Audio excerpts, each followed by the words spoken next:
আজিজুল হক সাহেবকে দিয়েছিল পুলিশ হত্যা মামলা। এদেশের কোরআনের পাখি বলা হয় যাকে, আল্লামা সাইদি সাহেবকে বলা হয়েছিল রাজাকার। তিনি জেলখানাতেই শেষ নিঃশ্বাস ত্যাগ করেছেন। ভাইয়েরা আমার, এদেশের যারা কোরআনের কথা বলে, হাদিসের কথা বলে, যুবকদের মধ্যে যারা ইসলামের চেতনা তৈরি করার সক্ষমতা রাখে, এদের সবচেয়ে বড় শত্রু হচ্ছে সেই সমস্ত উলামায়ে কেরাম। এরা আলেমদেরকে বরদাস্ত করতে পারে না। এ কারণে মনে রাখতে হবে, এক এক করে উলামায়ে কেরামদেরকে বিভক্ত করার চেষ্টা করেছিল, এখনো করা হচ্ছে। সেজন্য আমাদের স্পষ্ট বক্তব্য, এখন থেকে আমাদের মধ্যে কোনো বিভক্তি নেই। আমি একটু শুনেছি আমার পূর্বে আল্লামা হারুন ইসলামাবাদী সাহেব বলছিলেন শত্রু চিনতে হবে, এটা খুব গুরুত্বপূর্ণ বিষয়। কোনো এক আল্লাহওয়ালাকে জিজ্ঞেস করা হয়েছিল, আপনি এই স্তরে কিভাবে উপনীত হলেন? তিনি বললেন, আমি দেখলাম দুনিয়াতে এমন কোনো লোক নেই যার কোনো বন্ধু নেই। ল্যাংড়া, লুলা, আতর কুরা, বোকা সবার বন্ধু আছে, আমারও কেউ বন্ধু আছে। কিন্তু আমার বন্ধু কে আসলে? দুনিয়াতে কেউ স্থায়ী বন্ধু নয়। সব সমস্যার সমাধান দিতে পারে আল কোরআন। আমি কোরআনের কাছে জিজ্ঞেস করলাম আমার বন্ধুকে, কোরআন আমাকে জানিয়ে দিল আল্লাহু ওয়ালিয়্যুল্লাযীনা আমানু। মুমিনদের বন্ধু হচ্ছেন কে? এবারে আমি চিন্তা করলাম, দুনিয়ায় এমন কোনো মানুষ নেই যার কোনো শত্রু নেই। যত ভালো মানুষ হোক তার শত্রু আছে। আমার শত্রুটা কি? আজকে যে শত্রু সে কালকে বন্ধু হয়ে যায়। এজন্য আমি আবার কোরআনকে জিজ্ঞেস করলাম, কোরআন তুমি বলে দাও আমার শত্রুকে। কোরআন বলছে, ইন্নাশ শাইতানা লিল ইনসানি আদুউম মুবিন। নিশ্চয়ই শয়তান হচ্ছে তোমাদের প্রকাশ্য শত্রু। বন্ধুকে? দুশমনকে? আল্লাহ যেহেতু বন্ধু, আল্লাহর পথে যারা চলে, আল্লাহর কথা বলে, আল্লাহর দিন প্রতিষ্ঠার কাজ করে, তারা সকলে আমার বন্ধু, সে যে দলের হোক না কেন। অপরদিকে শয়তানের কথা যারা বলে, শয়তানের পথে যারা চলে, শয়তানের রাজ কায়েম করতে যারা চায়, তারা আমাদের শত্রু। পরিষ্কার হয়ে গেলে শত্রু আর মিত্র। আমাদের শত্রু ইসলামিক কোন দল নয়।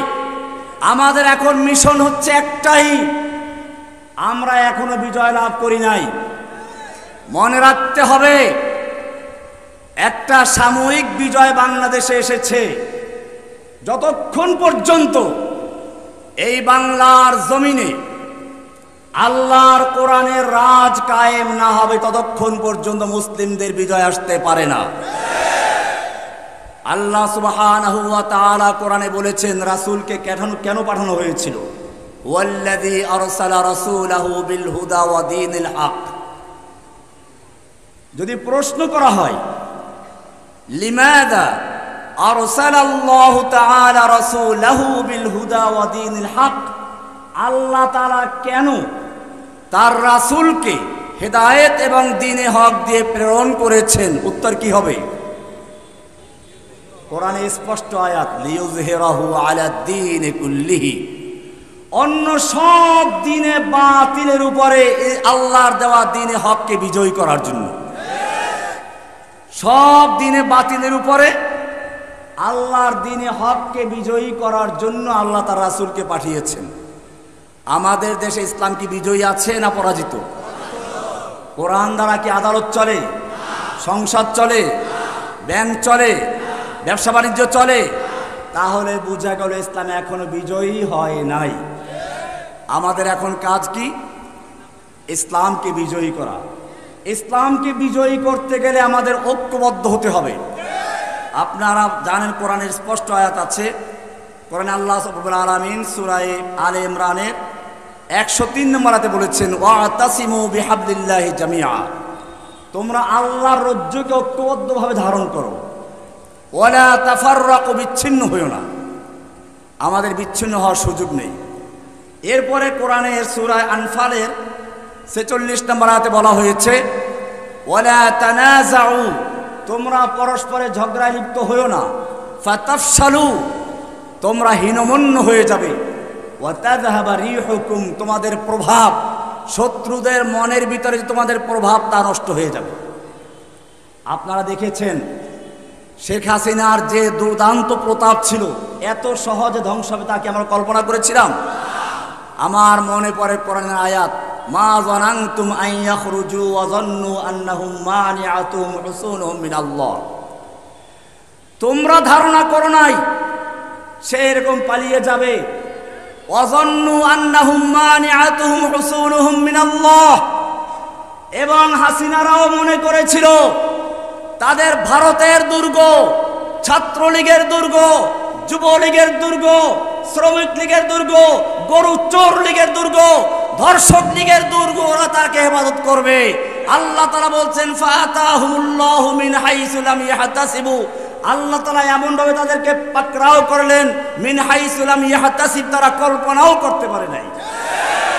ওয়া কাযাফা ফি কুলুবিহিমুর রুব, আল্লাহ তাআলা তাদের অন্তর মধ্যে ভীতির সঞ্চার করে ভয় ঢুকিয়ে দিলেন। হাসিনা পালিয়েছে, কিন্তু হাসিনার আদর্শ এখনো পালায় নাই, হাসিনার চরিত্র পালায় নাই, এখনো আমাদের জাগরণ তৈরি হয় নাই। যতক্ষণ পর্যন্ত এই বাংলার জমিনে তাওহীদের আওয়াজ না উঠবে, প্রত্যেকটা মানুষের অন্তরে নামাজ পড়া যেমন ফরজ, কোরআন পড়া, মসজিদ তৈরি করা যেমন জরুরি, মাদ্রাসা তৈরি করা যেমন জরুরি, এরকম ভাবে যতক্ষণ পর্যন্ত প্রত্যেকটা মানুষ এই কথা না বুঝবে যে আকিমুদ্দিন, দিন কায়েম করাও, দিনকে বিজয়ী করাও জরুরি, ততক্ষণ পর্যন্ত দিন কায়েম হবে না। এজন্য আমাদের কাজ হচ্ছে গ্রামে গঞ্জে সব জায়গায় আকিমুসসালার সাথে সাথে আকিমুদ্দিনের স্লোগান তৈরি করে দেওয়া, সবার মধ্যে ছড়িয়ে দেওয়া। ভাইয়েরা আমার, আমাদের কাজ করতে গিয়ে সতর্ক হতে হবে, আবেগ দিয়ে কাজ করলে চলবে না। কোনো জায়গায় এখন মসজিদ মন্দির ভেঙে দিল বা কোনো মাজার ভেঙে দিল, এটা দুশমনদের একটা চক্রান্ত।